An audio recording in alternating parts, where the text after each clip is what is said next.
Şunlara bakın. O kadar bakımsız kıyıda bir erik çalıların arasında. Ama verimi mükemmel.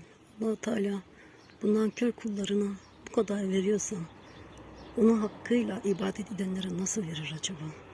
Vallahi bunu ben yani aklım almıyor yani o kadar olağanüstü bereket verir ki Allah Teala bekliyor yani hazırlıkta. Bir bak.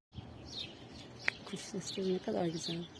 Bana kıyını hatırlatıyor çocukluğumu. Yine kuş sesleriyle uyanırdık hep.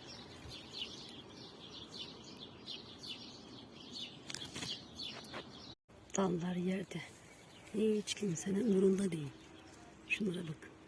Ama Allah'ın umurunda. Şunlara hele bir bakın. Bu ağaçlar tamamen Rabbine itaatkarlıktan bu halde. Dilemezse olmaz elbette. Sarı kantonlar olmuş zamanı. Yol kenarı var, böyle toplayacağım biraz.